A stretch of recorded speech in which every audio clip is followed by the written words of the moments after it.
प्रणाम। आप सबके हृदय में चैतन्य स्वरूप से विराजमान परम कृपालु परमात्मा को प्रणाम करता हुआ आप सभी दिव्य आत्माओं को सप्रेम जय गुरुदेव। भगवान की कृपा से और आप सबके साधना से, संयम और धैर्य से आप सब लोग स्वस्थ होंगे और मिले हुए समय का सदुपयोग आप सब करते होंगे, ऐसी कामना करता हुआ बहुत बहुत आप सबको धन्यवाद मेरे साथ इतने दिनों से जुड़ने के लिए। भगवान को प्रार्थना करता हूँ कि ऐसे ही आप सब लोग सत्संग से जुड़े रहे, अच्छे विचारों के साथ जुड़े रहे और आप सब लोग जिज्ञासु बने, आप सब लोग मुमुक्षु बने, आप सब लोग इस मनुष्य जन्म के मर्म को समझने का प्रयास करें, मिले हुए जीवन का आनंद प्राप्त करें, खुद भी जिए, औरों के लिए आप एक आदर्श बने अपना जीवन जीते हुए। तो अच्छी बात है, आप सबको अध्यात्म की लालसा है, आप सबको अध्यात्म की भूख है, आप सबको अध्यात्म की प्यास है। और जीवन में मैं मानता हूँ एक अच्छी बात है कि जीवन के प्रति, जीवन के तत्वों के प्रति, अध्यात्म के प्रति, धर्म के प्रति, अपने देश और अपने सद्गुणों के प्रति आस्था होना, उसके बारे में जिज्ञासा होना, उसके लिए जानने की भूख अपने हृदय में होना, यह बहुत ही अच्छी बात है। यही भूख, यही जिज्ञासा आपको जरूर ब्रह्मानंदम की प्राप्ति कराएगा, आपको आपका जीवन का कल्याण करेगी यही जिज्ञासा। क्योंकि और तो सारी कामनाएं हमारे मन में होती है, मना करने के बाद भी होती है, तकलीफ होने के बाद भी वो कामनाएं मन में आती है, रहती है। लेकिन अध्यात्म के प्रति कामना होना, मन को अध्यात्म के प्रति जिज्ञासा प्राप्त होना, मन में वह भावनाओं का निर्माण होना भी अच्छी शुरुआत है और जीवन के कल्याण की शुरुआत है, जीवन के यशस्विता की शुरुआत है। मन में ऐसे भावों का आना। तो ऐसे हमारे जिज्ञासु मुमुक्षु आप सभी दिव्य आत्माओं का मैं बहुत हृदय से अभिवादन करता हूँ। आप सबको बहुत बहुत धन्यवाद भी करता हूँ। जैसे कि कल हम पढ़ रहे थे, शुद्ध मन अनुताह लक्षण यह कोनि निंदा ना करे रे तेह, देखे सगले हरि समान जेने अंतर ब्रह्म ज्ञान। दोनों पंक्तियों पर कल हमने चर्चा की थी। अगली जो पंक्ति है 3 नंबर की, अनेक साधने भक्ति जो जो करिए, ब्रह्म ज्ञान बिना अर्थ न सरिए, ब्रह्म ज्ञानी उपाधि ना लेखे, सृजन बिना कोई अवर ना देखे, अनेक रूप नाम गुण ने कर्म, दर्शन देखे सब घट ब्रह्म। तो सद्गुरु भगवान हमें कह रहे हैं, पहले तो हम जिनकी वाणी को सुन रहे हैं, ये मेरी अपनी वाणी नहीं है, मैं तो एक इंस्ट्रूमेंट हूँ, लेकिन ये वाणी सद्गुरुदेव की है, मैं माध्यम हूँ। ये वाणी सद्गुरुदेव की है और जिनकी वाणी को हम सुनते हैं, जिनके विचारों को सुनते हैं, उनके ऊपर हमारी श्रद्धा होना जरूरी होता है। अगर हमारी श्रद्धा हो, उस व्यक्ति पर हमारा अगर भरोसा हो, तो ही हम उनकी वाणी को श्रद्धा से सुन सकते हैं और जीवन में उतारने की कोशिश कर सकते हैं। तो वो कह रहे हैं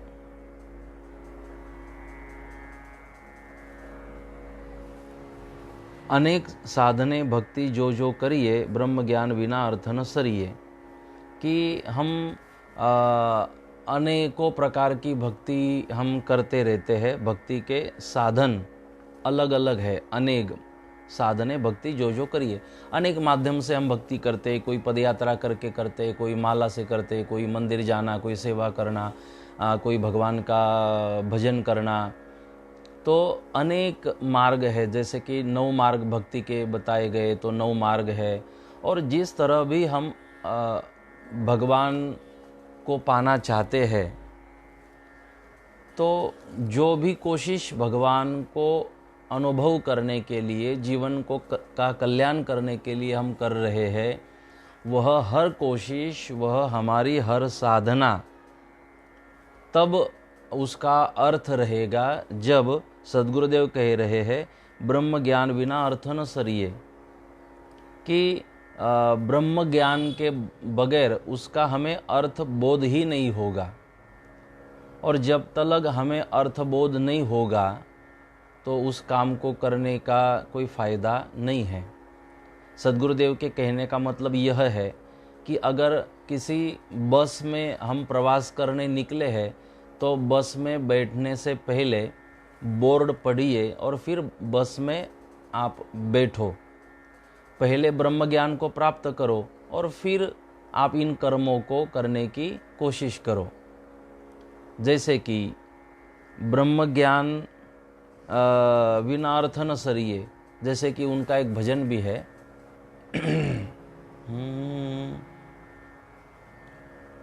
गुरु बिन ज्ञान नाम बिन भूल्या, व्यर्थ जन्म गमाया हो। गुरु बिन ज्ञान नाम बिन भूल्या, गुरु बिन ज्ञान नाम बिन भूल्या, व्यर्थ जन्म गवाया हो। सद्गुरुदेव कह रहे हैं कि गुरु बिन ज्ञान नाम बिन भूल्या, व्यर्थ जन्म गवाया हो। वेद पढ़ी पढ़ी था क्या पंडिता, ब्रह्म का भेद न पाया हो। अगर इस बात को हम थोड़ा समझे, क्योंकि इस बात को समझना जरूरी है, नहीं तो उस चीज़ को हम अलग भी ले जा सकते हैं। मेरी बात को समझने की ज़रूरत है। जैसे कि हम माला करते, हमारा सीधा साधा भाव श्रद्धा भगवान पर है, तो क्या ब्रह्म ज्ञान की ज़रूरत है? अगर हम क्या शबरी के पास इतना ब्रह्म ज्ञान था? वैसे था शबरी के पास, वो एक सद्गुरुदेव को मानती थी, मतंग ऋषि को, उसके पास सद्गुरुदेव भगवान का ज्ञान था। शबरी साधारण नहीं थी, वो असामान्य थी, वो बात अलग है। लेकिन कई बार हम सुनते हैं, मैं भी कहता हूँ, कि भगवान को प्राप्त करने के लिए एक सरलता, एक बस हमारा एक भाव ही भगवान के प्राप्ति के लिए कारण होता है। तो क्या ब्रह्म ज्ञान की ज़रूरत है? तो यहाँ ब्रह्म ज्ञान का मतलब यह है समझ। तो जैसे कि हम जो भी कार्य कर रहे हैं, उस कार्य के परिणाम हमें पता होने चाहिए। अगर परिणामों का पता चलता है तो फिर उस कार्य को हम उसी तरह कर सकते हैं। जैसे कि हम माला करते हैं भगवान की, तो माला करते समय हमें माला किस तरह हमें करनी चाहिए, माला में ये तो समझ होनी चाहिए कि माला करते समय उस माला में मन की एकाग्रता होनी चाहिए, या तो हृदय में पूरा पूरा भाव भरा हुआ होना चाहिए। तो ब्रह्म ज्ञान का मतलब यह है कि जब आप माला करते हो तो मन माला में होना चाहिए, न कहीं बाहर मन भटकना चाहिए। और जब माला करते हो तो पूरे भाव और श्रद्धा से उस माला को हमने करना चाहिए। अगर ये समझ ब्रह्म ज्ञान हमारे पास है, ये मार्गदर्शन हमारे पास है, तो माला अच्छी तरह से जैसे की जाती है, जैसे माँ शबरी करती थी, जैसे भक्त प्रहलाद ने की, जैसे भक्त ध्रुव ने की, उस तरह से फिर हम माला कर सकते हैं। तो ब्रह्म ज्ञान का मतलब ये है। ब्रह्म ज्ञान का मतलब ये नहीं हम वेदों को कंठस्थ करें, याद करें, हमें पुराणों का ज्ञान हो, हमें उपनिषदों का ज्ञान हो, हमें संस्कृत का ज्ञान हो, ये उसका अर्थ नहीं है। उन्होंने कहा, सदगुरुदेव ने, वेद पढ़ी पढ़ी था क्या पंडिता, ब्रह्म का भेद न पाया। आपने वेद कंठस्थ कर लिए, ऋग्वेद, यजुर्वेद, सामवेद, अथर्ववेद, आपने पूरे 4 वेदों को याद कर लिया, कंठस्थ कर लिया। लेकिन अगर 4 वेदों को पढ़ने के बाद भी अगर ब्रह्म का भेद आप जान न पाए, आपने कंठस्थ तो कर लिया, आंख बंद करके आपको अगर बोला कि अथर्ववेद के इतने नंबर अध्याय और इतने नंबर श्लोक को बोलो, आप आंख बंद करके उसी अध्याय के उतने नंबर श्लोक को बोल दोगे, अच्छी बात है।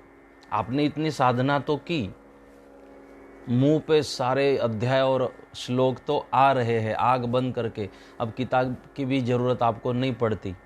इतनी साधना आपने की, इतना तप किया, इतना समय दिया, लेकिन इतना करने के बाद भी अगर ब्रह्म का भेद न पाया, अगर उस ब्रह्म के भेद को अगर आप जान न सके कि वो ब्रह्म कैसा है, कहाँ रहता है, उसके बारे में अगर आप जानकारी न ले पाए, तो फिर 4 वेदों को कंठस्थ करने से फायदा क्या है। अगर मेरी ये बात भी आपके समझ में न आई हो, तो सद्गुरुदेव भगवान को ये कहना है कि जैसे शिक्षापत्री है, स्वामीनारायण संप्रदाय में भी शिक्षापत्री है, सतपंथ में भी 100 नियमों की शिक्षापत्री दी है। तो हर संप्रदाय में, जैसे वारकरी संप्रदाय में हरिपाठ दिया हुआ है, जो निरंतर प्रतिदिन बोलना चाहिए। सतपंथ में शिक्षापत्री दी है। स्वामीनारायण संप्रदाय में प्रजापिता ब्रह्मा कुमारी में मुरली का पठन करते हैं। तो जैसे ब्रह्मा कुमारीज में मुरली को पढ़ते हैं प्रतिदिन, तो मुरली को पढ़ लिया, इतनी बार पढ़ा कि मुरली अब याद रह गई। आंख बंद करो तो जो मुरली में लिखा था वो आप बोल दोगे। लेकिन जो मुरली में जो ज्ञान की बातें लिखी थी, अगर याद तो कर लिया, लेकिन अगर उसे समझ नहीं रहे हो, तो फिर कंठस्थ करने से फायदा क्या है। हरिपाठ को आपने आंख बंद करके हरिपाठ बोल रहे हो, याद तो रह गया, लेकिन हरिपाठ में उन अभंगों में, भजनों में जो ज्ञान है, अगर उस ज्ञान को हम समझ नहीं रहे, तो फिर बोलने का फायदा क्या है।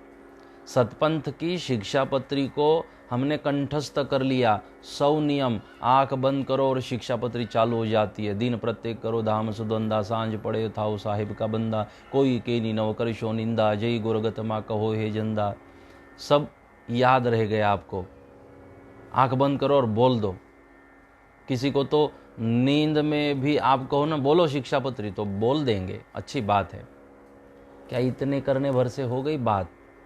वो सद्गुरुदेव इसके आगे की बात करते हैं कि जैसे होता है ना कि नर्सरी, फिर जूनियर केजी, फिर सीनियर केजी, फिर फर्स्ट में आप जाते हो, फिर सेकंड में, फिर थर्ड में, फिर फोर्थ में, फिर फिफ्थ में, फिर सिक्स्थ में। तो अध्यात्म में भी धीरे धीरे हमारी मजबूती बननी चाहिए। तो शिक्षापत्री जो सिखामन है वो तो अब कंठस्थ हो गई, लेकिन अगर उन शिक्षापत्री के नियमों के बारे में हमें ज्ञान प्राप्त न हुआ हो, या तो उस ज्ञान को समझने के बाद भी अगर हम उसका आचरण न कर रहे हो, उसके अनुसार अपने जीवन को न जी रहे हो, तो आप मुझे बताएं, क्या शिक्षापत्री नियमों को कंठस्थ करने से हमारा कल्याण होगा? जैसे कि हम मंत्र बोलते हैं, ध्यानमूलं गुरुर्मूर्ति पूजामूलं गुरुर्पदं मन्त्रमूलं गुरुर्वाक्यं मोक्षमूलं गुरुर्कृपा।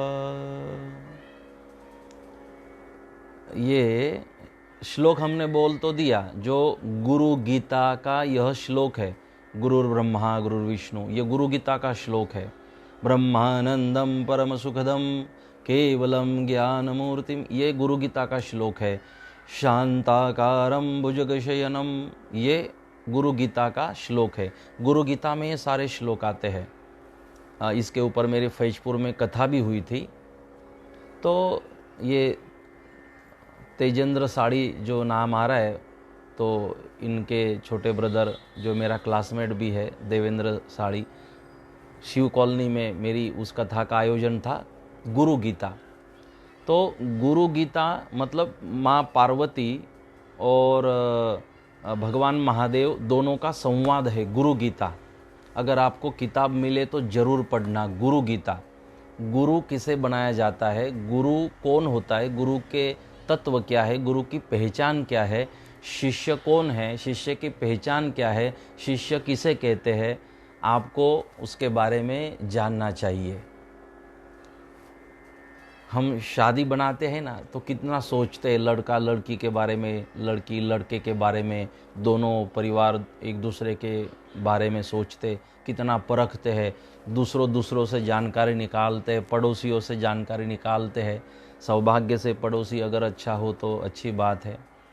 तो हम इतना क्यों सोचते हैं? क्योंकि लाइफ का सवाल है महाराज, लाइफ का। इसी तरह अध्यात्म को भी परखना चाहिए, लाइफ का सवाल है, कल्याण का सवाल है।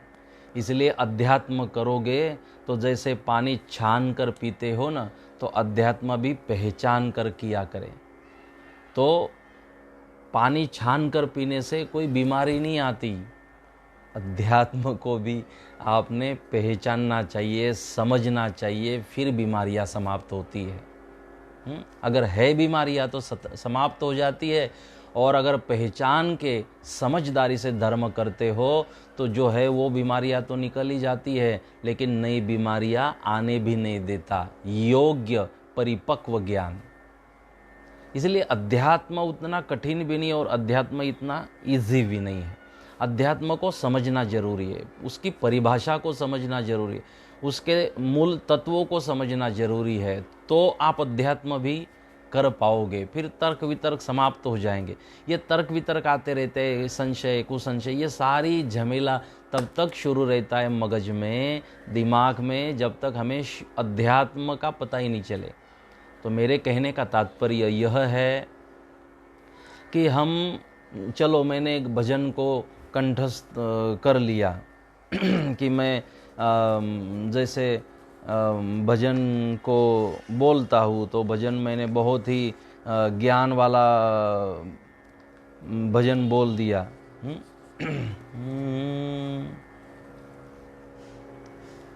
क्रोध न छोड़ा, झूठ न छोड़ा, क्रोध न छोड़ा, झूठ न छोड़ा, सत्य वचन क्यों छोड़ दिया, सत्य वचन क्यों छोड़ दिया। क्रोध न छोड़ा, झूठ न छोड़ा, सत्य वचन क्यों छोड़ दिया, नाम जपन क्यों छोड़ दिया, मुसाफिर नाम जपन क्यों छोड़ दिया। मैंने भजन बोला, बहुत ही ज्ञान वाला अच्छा सा भजन बोला, और मैं आंख बंद करके भी उस भजन को बोल सकता हूँ। बहुत ही ज्ञान वाला भजन, अध्यात्म वाला भजन। लेकिन अगर मैंने जो भजन बोला, अगर मुझे ज्ञान न हो, अगर उसकी महिमा मुझे ही न हो, उस तरह से मैं ही आचरण न करूं, तो बस क्या भजन को बोलने भर से कृपा हो जाएगी। ये कृपा ऐसे नहीं आती, पॉकेट खोलो और आपकी पर्स खोलो कृपा आ रही है। कृपा ऐसे नहीं आती, इस तरह से कृपा नहीं आती। हनुमान जी को 2 माला चढ़ा दो, एक चढ़ाते थे 2 माला चढ़ा दो, कृपा आ जाएगी। कृपा ऐसे नहीं आती। हनुमान जी कोई फूलहार के भूखे नहीं हैं। तो कृपा के लिए आचरण की ज़रूरत होती है कि जो मैं कह रहा हूँ क्या उसका ज्ञान मुझे खुद को है। जो मैं कह रहा हूँ क्या उस तरह से जीवन को जीने की कोशिश मैं कर रहा हूँ, तो इसका फ़ायदा है। तो इसीलिए सद्गुरुदेव भगवान कह रहे हैं, अनेक साधने भक्ति जो जो करिए, ब्रह्म ज्ञान बिना अर्थ न सरिए। अगर अनेक मार्गों से भक्ति आप लोग कर रहे हो, लेकिन फिर भी ब्रह्म ज्ञान अगर ना हो तो उसका कोई अर्थ नहीं है। या तो ब्रह्म ज्ञान इसलिए होना जरूरी है कि जो आप भक्ति करते हो तो वो ईमानदारी से हो, उस भक्ति को आप उसी तरह कर पाए जैसे कि आप भक्ति करना चाहते हो। तो बस इतना ज्ञान प्राप्त कर लो कि जैसे भक्त प्रहलाद किस तरह भक्ति करते थे, उस ज्ञान को प्राप्त कर लो कि इस तरह भक्ति करते थे, और फिर उस तरह से आप भक्त प्रहलाद की तरह भक्ति करो। हो गया ब्रह्म ज्ञान। ब्रह्म ज्ञान का मतलब है कि जैसे हम जो कर रहे हैं वो योग्य होना चाहिए। तो अगर आप इसको भी आप ब्रह्म ज्ञान कह सकते हो कि जिस तरह से हम भक्त प्रहलाद की बात करें तो हिरण्यकश्यप ने कहा क्या यह इस स्तंभ में भी तेरा नारायण है? तो भक्त प्रहलाद ने कह दिया हाँ, मेरे नारायण तो इस स्तंभ में भी है और मेरे नारायण तो सब जगह विराजमान है। जहाँ देखूँ वहाँ नारायण नारायण, मुझ में नारायण, तुझ में नारायण, सब में नारायण। जहाँ देखूँ वहाँ नारायण नारायण, कि मेरे नारायण तो सब जगह है। तो ये ब्रह्म ज्ञान ही तो है।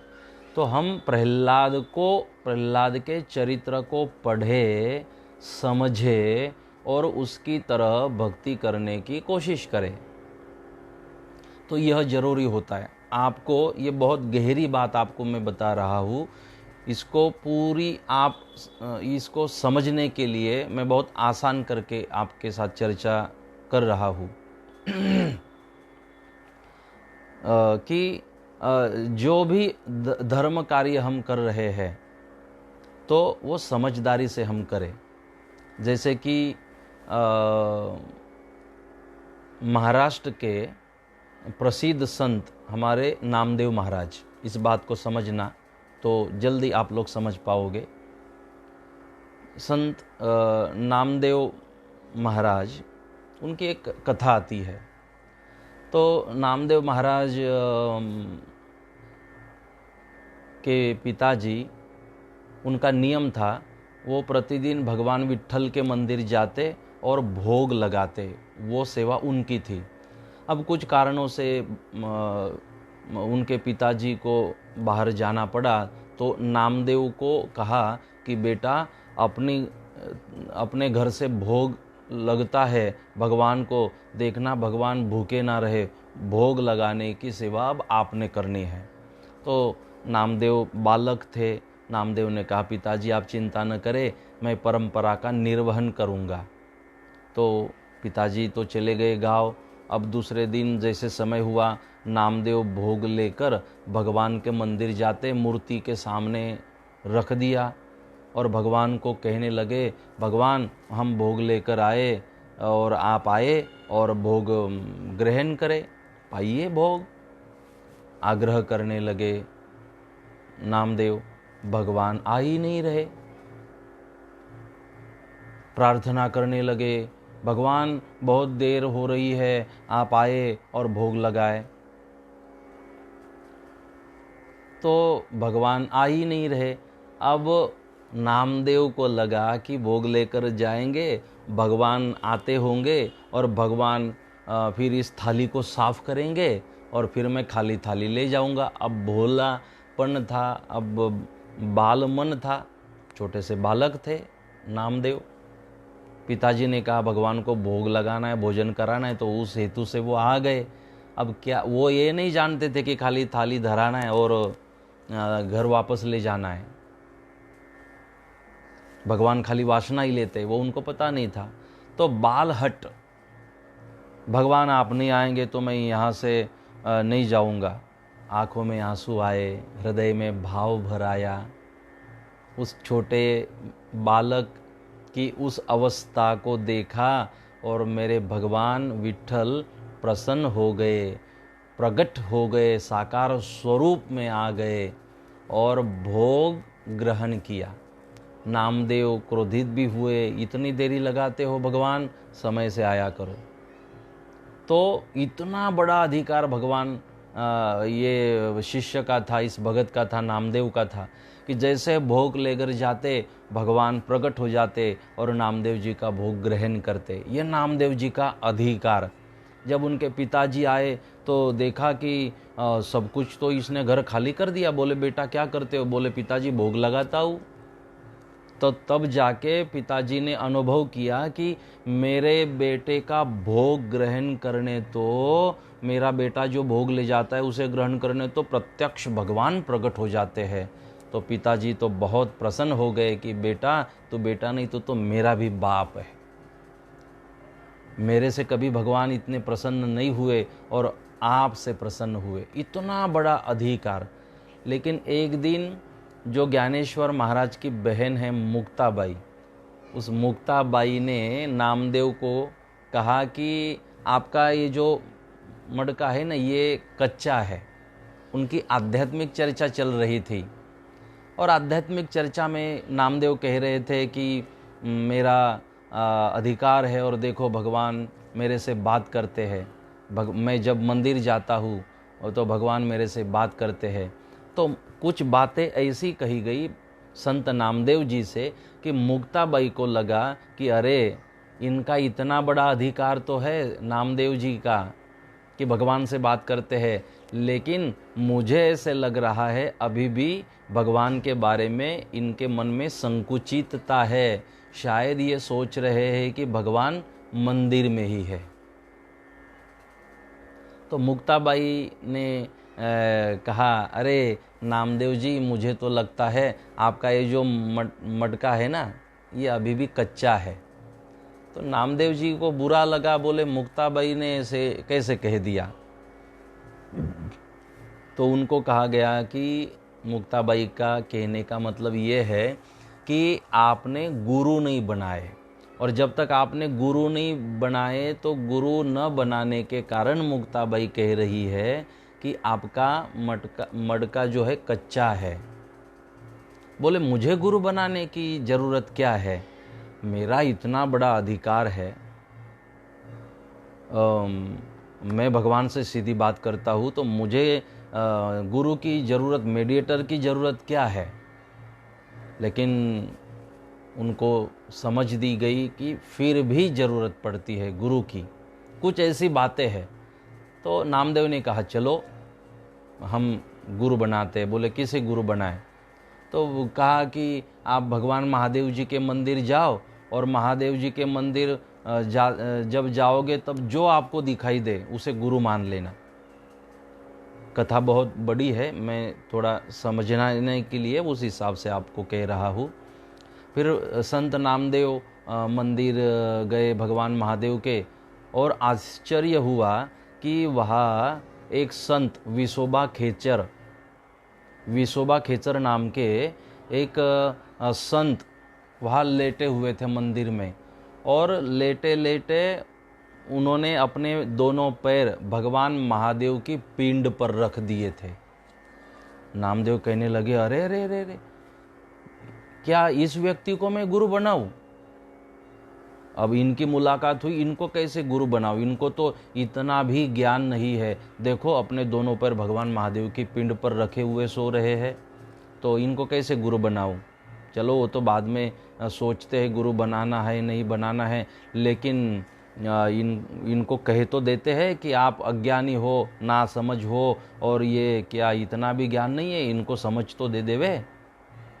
तो नामदेव जी वहाँ गए और उनको कहने लगे, ए महात्मा, क्या इतना भी ज्ञान नहीं है आपको? भगवान महादेव जी की पिंड ऊपर आपने पैर रखे और सो रहे हो।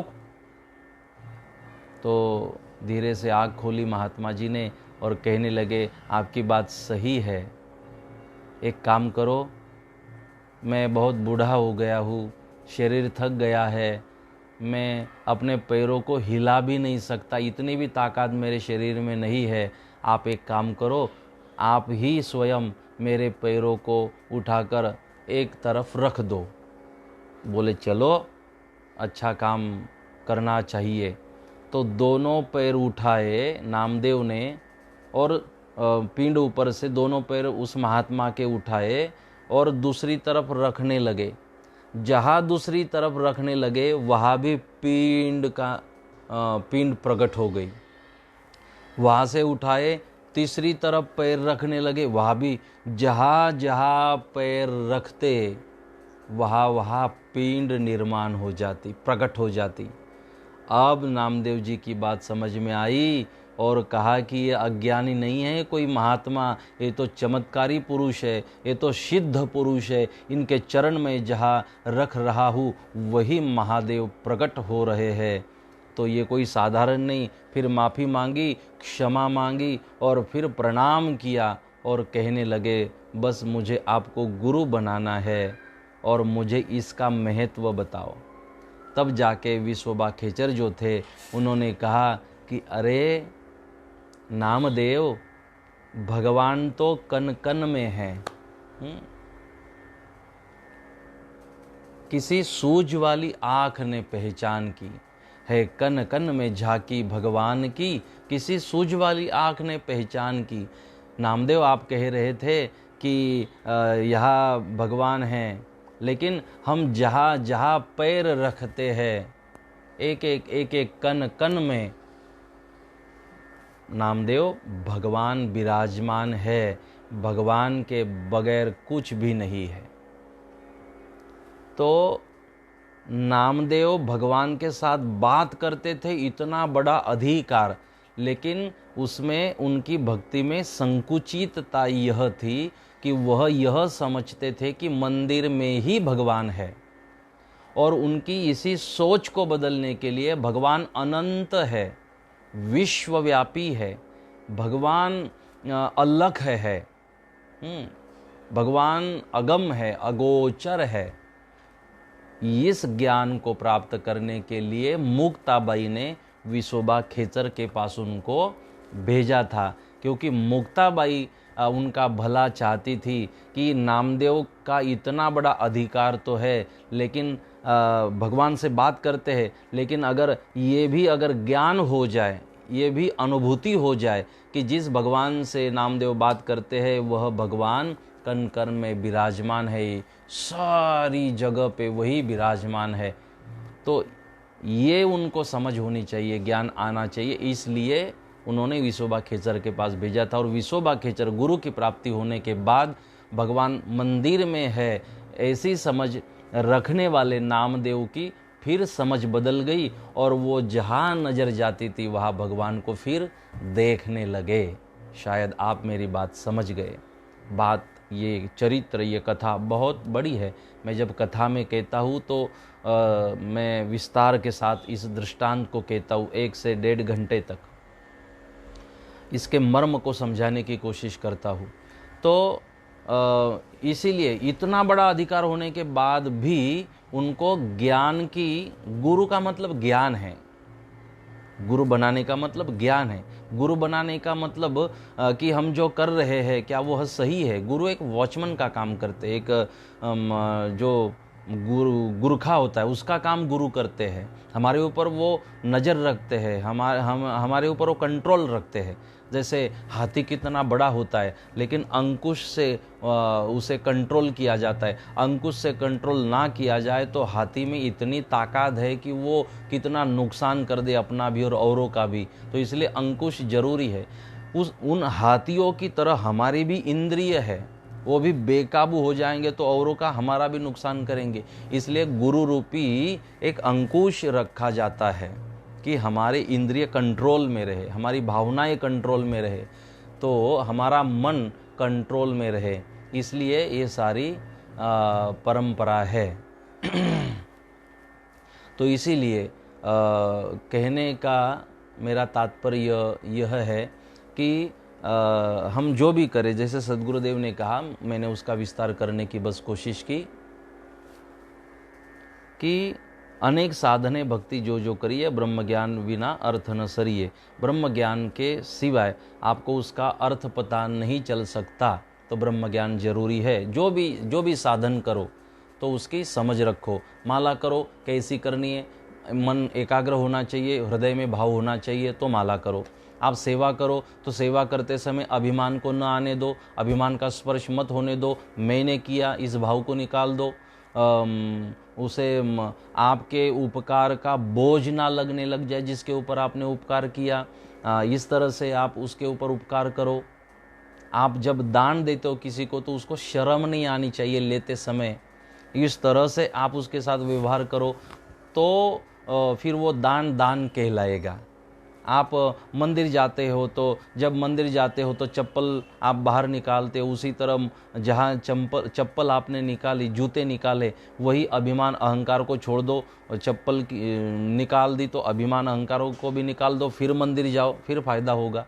तो ये मैं कह रहा हूँ आपसे कि इस ज्ञान को, समझ को प्राप्त किए बगैर कुछ भी आप करोगे तो वह सारा व्यर्थ है। जैसे कि आप मुझे सुन रहे हो, लेकिन सुनते समय अगर मेरी बातों को समझ रहे हो, समझने के बाद उसे याद रखने की कोशिश करते हो, याद रखने की कोशिश के बाद अगर जीवन में उसको उतारने की कोशिश करते हो, तो फिर सुनने से कोई फ़ायदा है। तो इतना ज्ञान हमारे पास होना चाहिए, इतनी समझ हमारे पास होनी चाहिए कि मैं क्यों सुन रहा हूँ, मैं क्यों समय दे रहा हूँ, क्या उसका मुझे फ़ायदा हो रहा है। नहीं तो फिर मेरा भी टाइम पास और आपका भी टाइम पास। तो जो हम करें, जो कुछ करें, उसको करते समय उसका ज्ञान, उसकी समझ हमारे पास होनी चाहिए। ब्रह्म ज्ञान शब्द में कह रहा हूँ तो इसे ज़्यादा आप उसका प्रेशर मत रखना। ब्रह्म ज्ञान का मतलब है समझ, कि जो कार्य जिस तरह करना चाहिए उस कार्य को करते समय जो नियम है उन नियमों के साथ उन कार्यों को करने की कोशिश करे। ब्रह्म ज्ञान उस समझदारी को कहा। उन्होंने कहा ब्रह्म ज्ञानी उपाधि ना लेखे, सृजन विना कोई अवर ना देखे।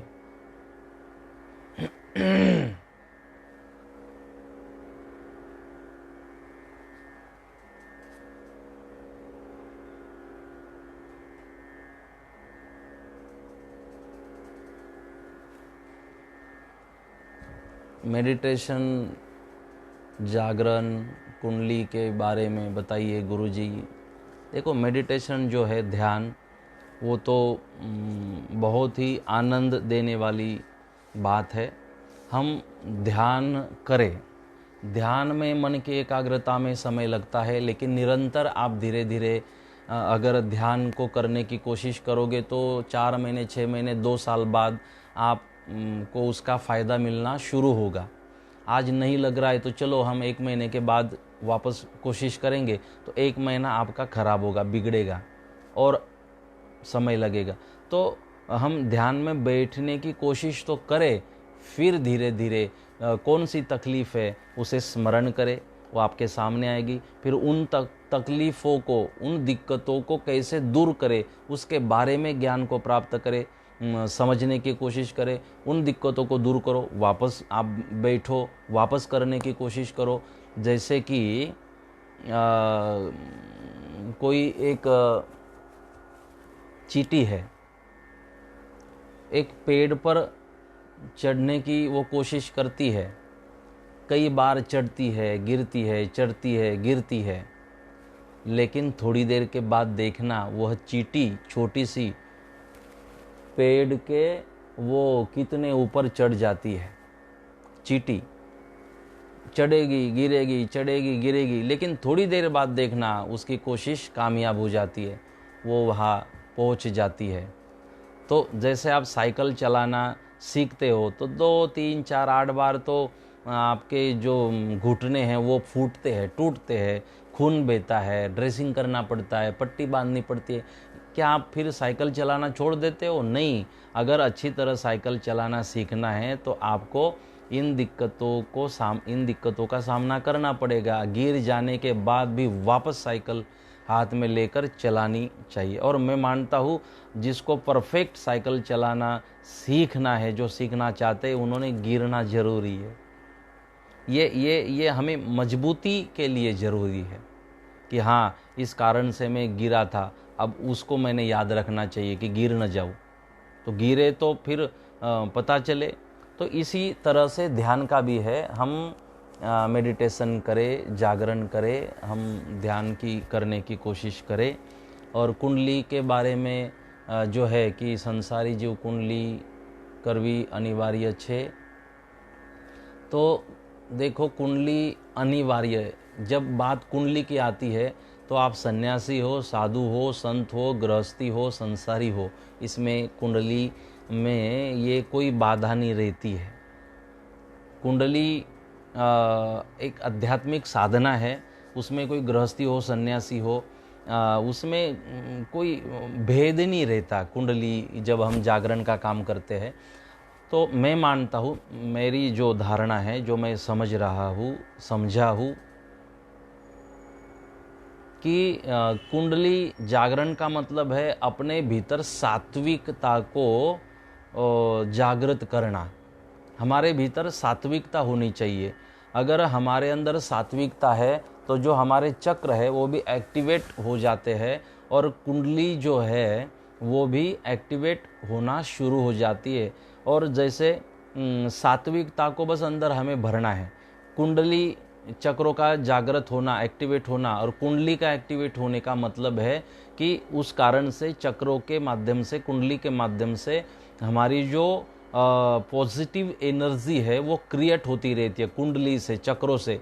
और उस पॉजिटिव एनर्जी का लाभ लेते हुए, उस पॉजिटिव वाइब्रेशन का लाभ लेते हुए अंदरूनी शक्तियों का लाभ मिलना शुरू हो जाता है। और जिसके कारण फिर अपने मन को काबू कर सकते हैं, हम अपने जीवन में हम अच्छाइयों को छू सकते हैं, हम आध्यात्मिक साधना परफेक्ट कर सकते हैं।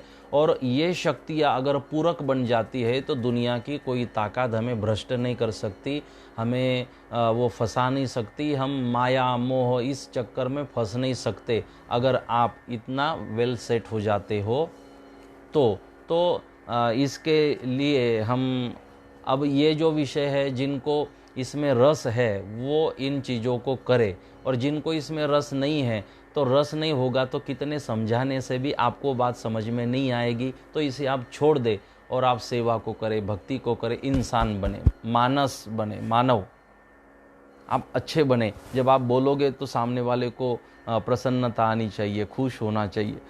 ऐसे बोलो किसी को सुकून मिले, शांति मिले, आपसे बात करने का मन हो जाए।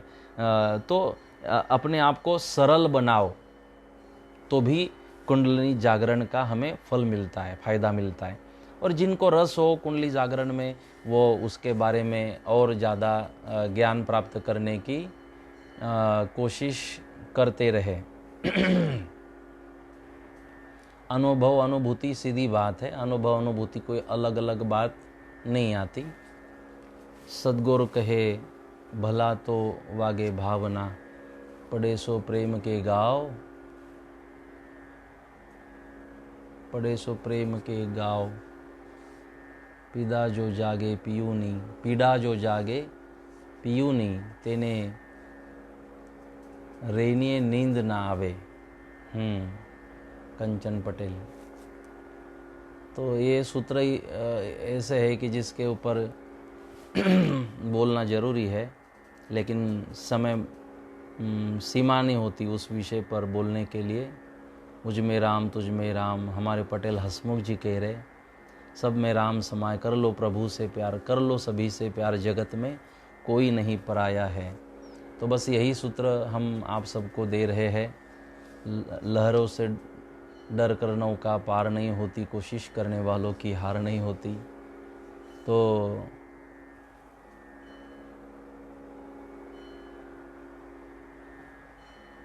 अच्छा, हसमुख जी कह रहे हैं कि मेरे से ही सब, आप हम पर्सनल बात कर रहे हैं आप सबसे, मैं सबके साथ नहीं, आप अकेले के साथ बात कर रहा हूँ।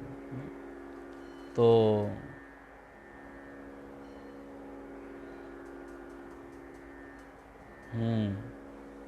सत्यम दुसाने जी भी कह रहे कि सत्य की नाव में बैठने से भवसागर पार होता है। ध्यान के समय थोड़ी देर में ही रोना आता है, इस कारण हम भी नहीं, इसका कारण हम भी नहीं जानते। देखिए, किसी ने मुझे पूछा कुछ दिन पहले, शायद मुझे सुन रहे हो, कि हमें लगता है कि आँखों में आंसू, उन्होंने हमें पूछा कि गुरुजी मेरे आँखों में आंसू ही नहीं आते, और लोग बोलते हैं कि अगर आपके आँखों में आंसू नहीं आ रहे हैं तो फिर फ़ायदा क्या है, तो क्यों नहीं आते आंसू मेरे आँखों में। तो मैंने कहा, जितने व्यक्ति होते हैं ना उतनी प्रकृति होती है। सब कोई इमोशनल होते हैं, कोई अलग अलग नेचर है, सबका स्वभाव है अलग का। जरूरी नहीं है आंखों में से आंसू ही आए, आपका पूरा पूरा भाव होना चाहिए। अब किसी के आंसू निकल आते हैं और किसी का भाव जो है वो अंदरूनी बस वो प्रकट होता रहता है। तो ज़रूरी नहीं है कि आंसू आने ही चाहिए, दिखने ही चाहिए, ज़रूरी नहीं है, बस आपका भाव पूरा होना चाहिए। और किसी की प्रकृति ये होती है कि जैसे एकदम जल्दी से आंखों में आंसू आ जाना, आंसुओं का बहना। तो जो प्रकृति है, आप आनंद करिए, आंसू बहे या आंसू ना बहे उसकी चिंता ना करें, आनंद करें। आंसू इसलिए बहते हैं, भाव इसलिए जाग जाता है क्योंकि हम हृदय से उसे पुकारते हैं। और ये एक स्थिति होती है आंसुओं की, तो उसकी हम चिंता ना करें, उन आंसुओं को बहने दे, हम अपना आनंद करें। तो एक भाव है। कल अगर समय हुआ और आपको समझना हो इस बारे में, तो कल मैं विस्तार से और दृष्टांत के साथ इसकी बात करने की कोशिश करूँगा। तो अनेक साधने भक्ति जो करिए, ब्रह्म ज्ञान विना अर्थ न सरिए, ब्रह्म ज्ञानी उपाधि ना लेखे, सृजन विना कोई अवर ना देखे। कि ब्रह्म ज्ञानी उपाधि ना लेखे, ब्रह्म ज्ञानी जो होता है वो अलग अलग उपाधियों में जाता नहीं है, वो सीधी अपनी लिटी लांबी करता है, अपनी रेखा को वो खींचते रहता है। वो किसी की रेखा को कट नहीं करता, वो किसी को नुकसान नहीं करता, वो किसी को बर्बाद नहीं करता, अपने को आगे निकल जाने के लिए किसी को रोकता नहीं है, किसी के रास्ते का कांटा नहीं बनता, किसी के लिए बाधा नहीं बनता, किसी के लिए स्पीड ब्रेकर नहीं बनता, किसी की टांग नहीं खींचता। और जो ब्रह्मज्ञानी है उपाधि ना लेखे, वो किसी की निंदा नहीं करेगा, किसी की चुगली नहीं करेगा, किसी की कमियां नहीं निकालेगा। ये नियम धारण करो कि मैं नियम धारण करता हूँ, किसी की कमियां नहीं निकालूंगा, मैं किसी की निंदा नहीं करूँ, मैं किसी की चुगली नहीं करूँ। तो जो क्योंकि ब्रह्म ज्ञान होने के कारण, आप अपने आप को समझ जाने के कारण कि अरे यह तो मेरे से अलग नहीं है, इसका शरीर मेरा शरीर अलग है, लेकिन दोनों के भीतर विराजमान परमात्मा तो एक है। इसकी जानकारी होने के बाद न तो हम किसी की निंदा करते, न किसी को तकलीफ करते हैं। इसलिए ब्रह्म ज्ञान जरूरी है। फिर उसका फायदा क्या होता है? सृजन विना कोई अवर ना देखे। जो सृजनहार है, जो परमात्मा जिसने ये दुनिया बनाई, वो जो सृजनहार है, फिर उसके अलावा हमें कुछ भी दिखाई नहीं देता। इसे मैं कल वापस विस्तार से आपको बताऊंगा, बहुत जरूरी बात है। जिस तरह से संत श्रेष्ठ एकनाथ जी महाराज गंगा जल लिया और भगवान महादेव के ऊपर चढ़ाने जा रहे थे, तो बीच में एक गधा तड़फ रहा था।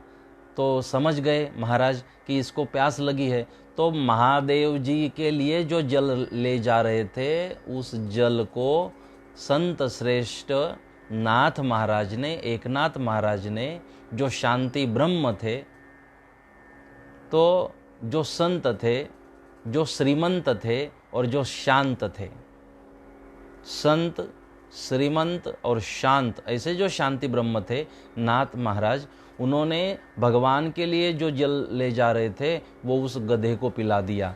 अरे इस गधे में भी तो मेरा महादेव है।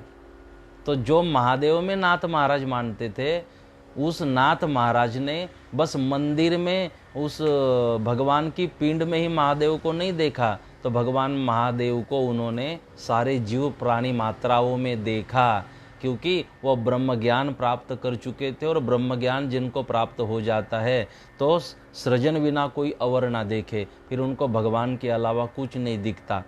संत श्रेष्ठ नामदेव महाराज की भी कथा आती है कि वो भोजन करने बैठे तो एक दिन कुत्ते ने उनकी रोटी उठाई और भागने लगा, वो भी कुत्ते के पीछे भागने लगे।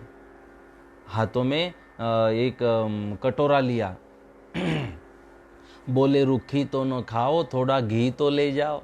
और नामदेव जी कहने लगे, हे मेरे भगवान, आप क्यों ऐसे भाग रहे हो, और वो रूखी रोटी लेकर क्यों भाग रहे हो, थोड़ा रुको, उसके ऊपर ये घी लगाओ और फिर देखो मेरे नारायण, खाने में कितना आनंद आएगा। तो कुत्ते में भगवान को देखने लगे। तो जो ब्रह्म ज्ञान को प्राप्त कर लेता, पहले तो मंदिर में ही समझते थे नामदेव कि मेरे भगवान तो मंदिर में ही है, अब कुत्ते में भी भगवान को, मंदिर वाले भगवान को कुत्ते में भी देखने लगे। क्यों?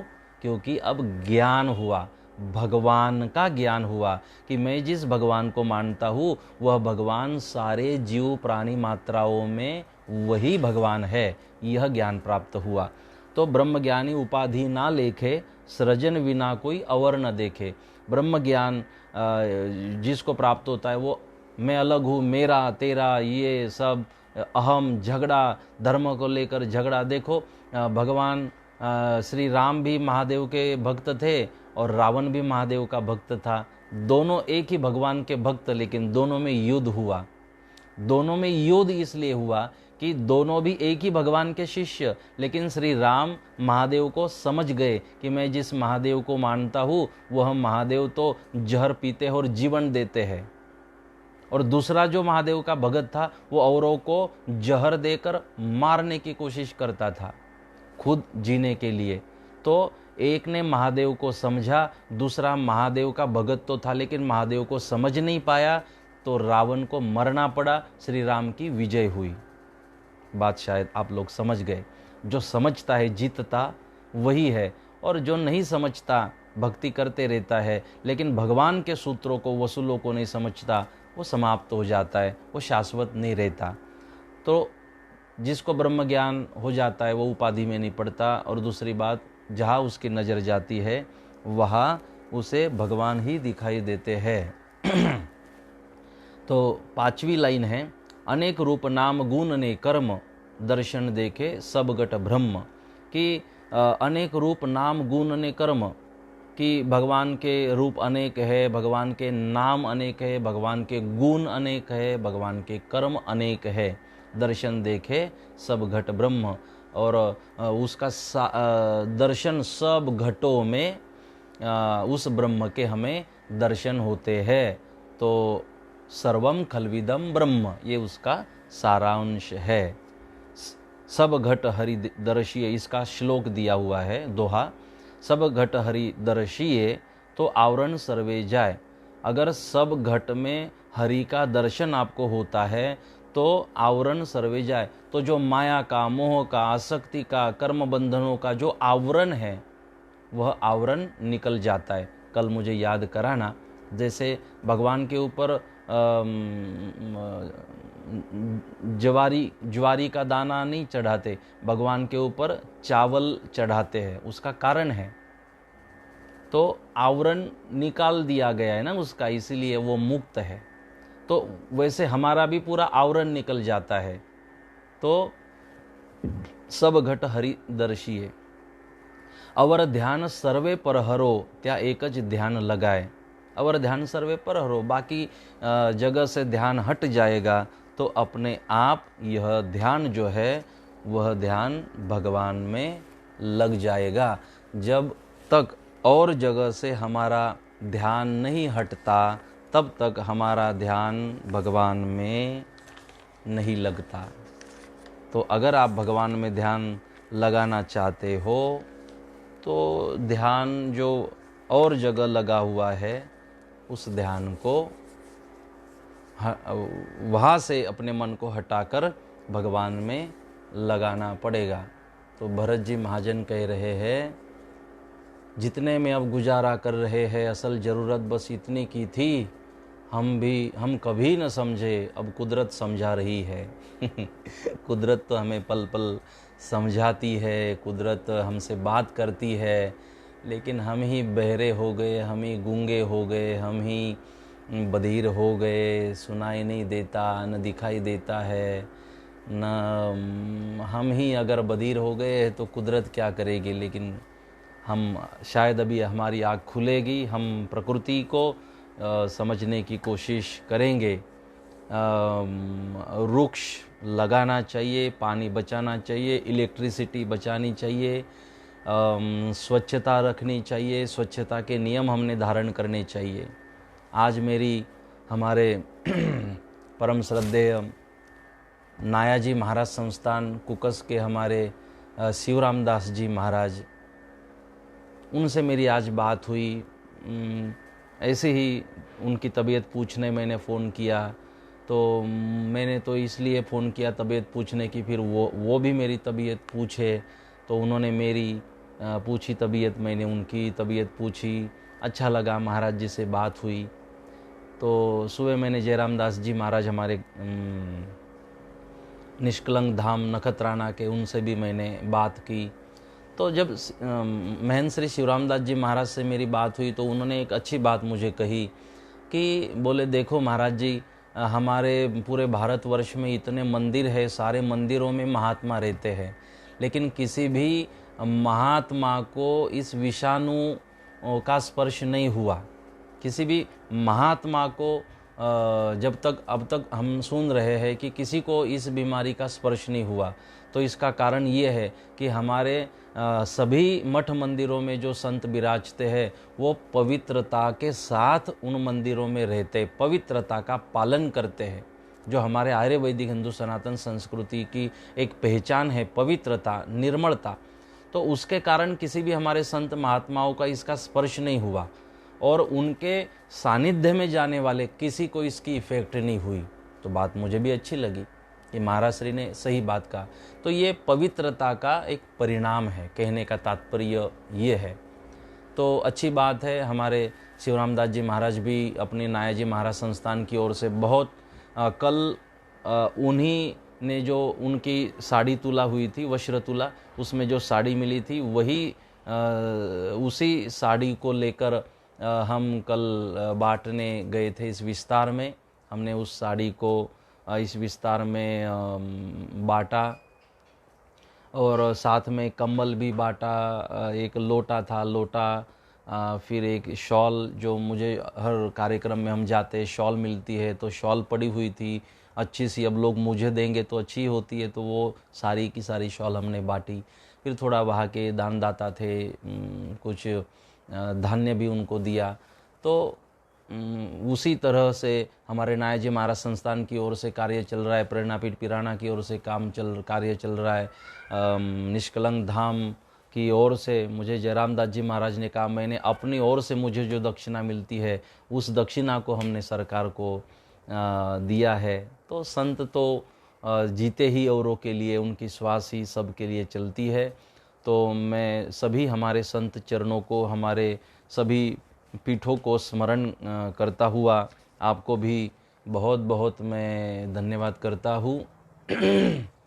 कुछ पाना है तो अपने पात्र का साफ सुथरा खाली होना जरूरी है। रामेश्वर विश्वकर्मा जी, आप तो विश्वकर्मा हो, निर्माता हो, तो उन्होंने एक और बात का निर्माण किया कि हमारा पात्र साफ़ सुथरा होना चाहिए और खाली होना चाहिए अगर कुछ पाना है तो।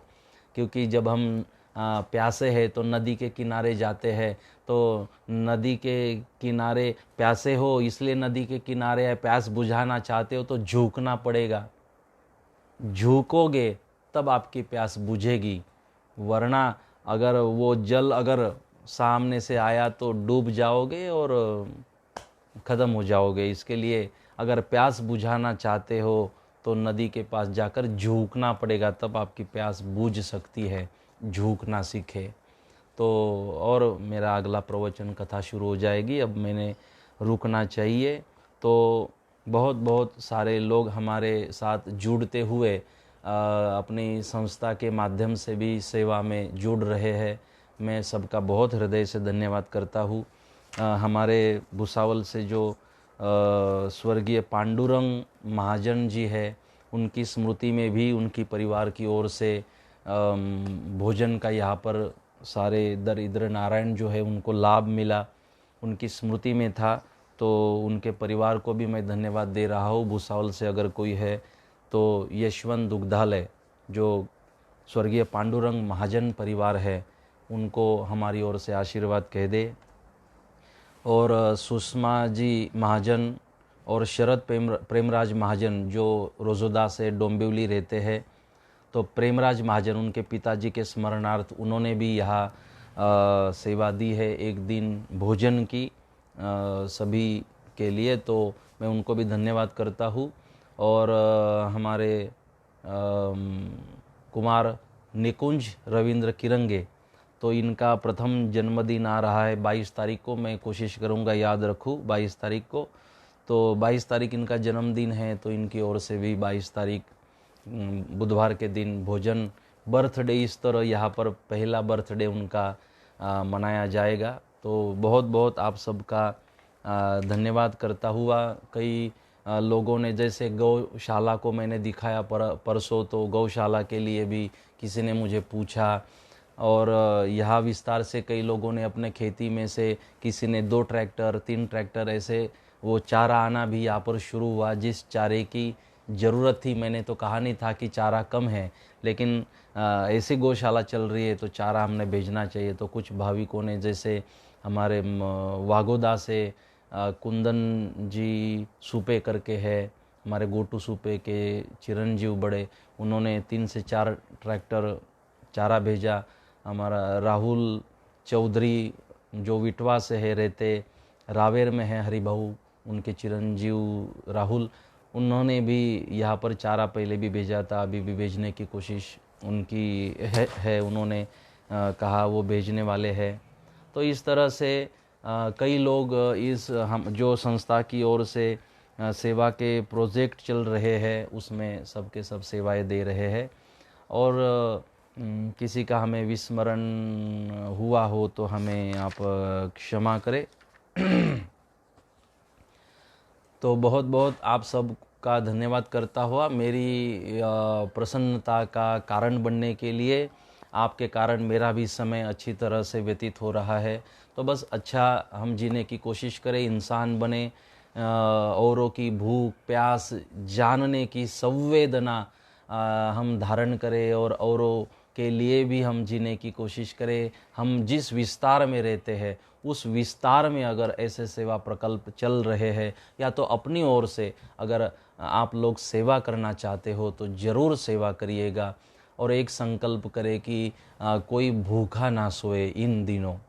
तो कलयुग का सबसे बड़ा यज्ञ है कि हम अन्नदान करें, लेकिन अन्नदान वह करे, उस व्यक्ति को करे जिसके पेट में भूख है।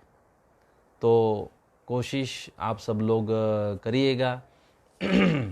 हमारे चंद्रकांत जी जंगले और उनके भाई हमसे आज बात हुई थी हमारे विकास सर के माध्यम से, तो उन्होंने भी मुझे कहा था कि भोजन की व्यवस्था करनी है।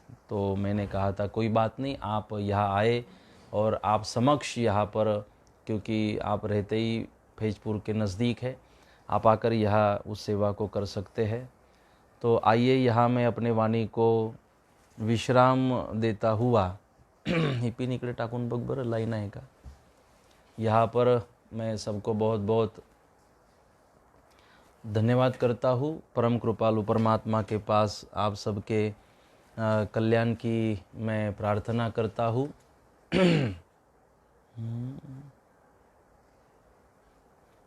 तो मैं कोशिश करता हूँ 1 2 3 लाइन गा लेता हूँ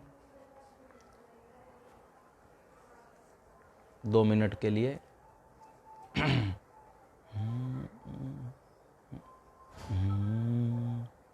मोसे मन नहीं जीत्यो जाय, मोसे मन नहीं जीत्यो जाय, तो से अरज करूँ सावरिया,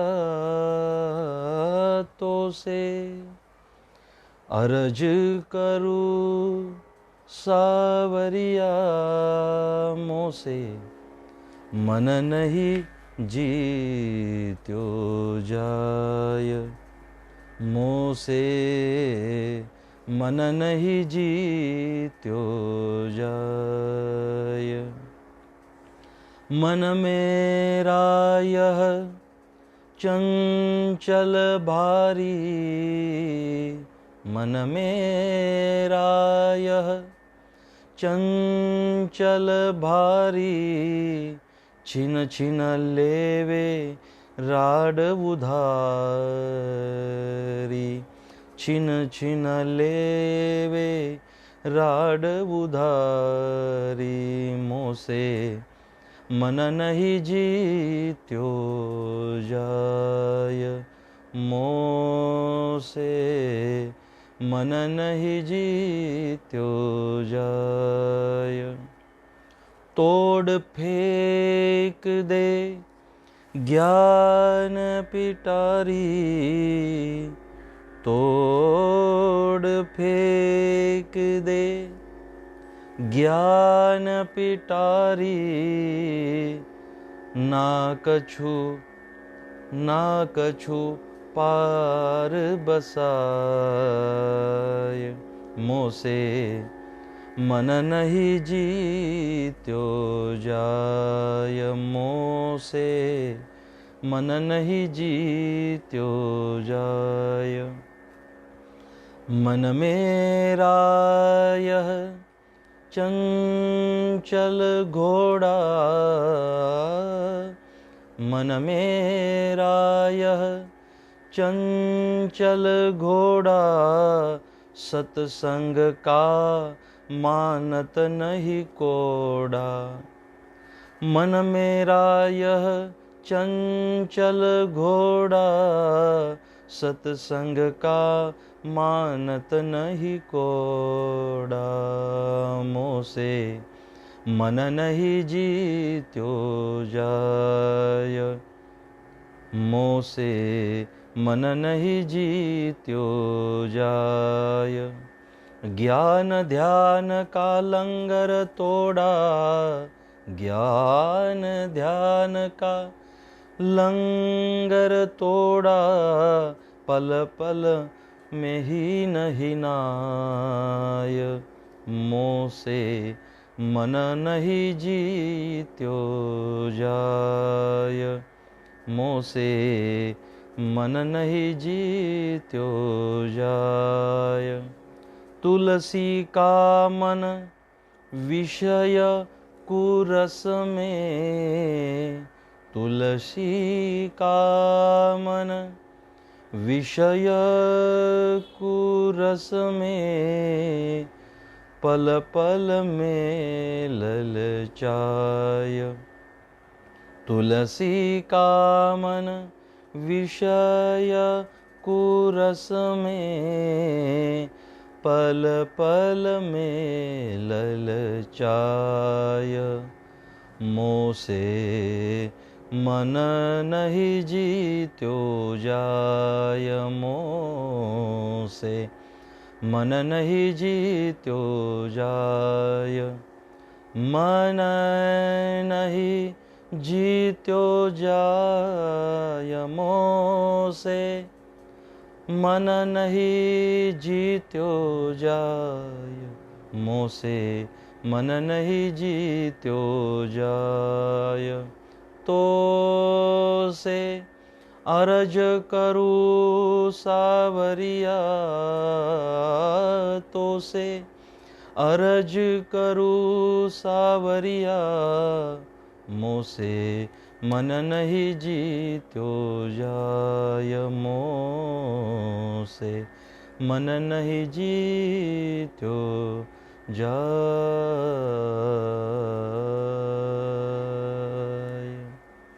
तो से अरज करूँ सावरिया, मोह से मन नहीं जीतो जाए। कि भगवान को तुलसीदास जी प्रार्थना कर रहे हैं कि अरज करूँ सावरिया, मोह से मन नहीं जीतो जाए, कि मेरे से मैं मन को जीत नहीं पा रहा हूँ, मैं अर्ज करता हूँ भगवान, आपसे प्रार्थना करता हूँ। तो भगवान को इसीलिए प्रार्थना करे, अगर मांगने का मन हो जाए तो भगवान को मांगना कि मेरे मन को तृप्त करा दो, मुझे संयमित कर दो, मुझे धैर्यवान बना दो और मेरे मन को मैं जीत सकूं, ऐसे मुझे पात्र बना दो। बस अगर मन को जीत लिया, पूरी दुनिया को आप जीत सकते हो, आनंद की अनुभूति कर सकते हो। तो बहुत बहुत धन्यवाद करता हुआ, आप सब के लिए भगवान के पास मंगल कामना करता हुआ, आज का दिन आपके लिए बहुत ही अच्छा रहा होगा, आपने पल पल का उपयोग किया होगा।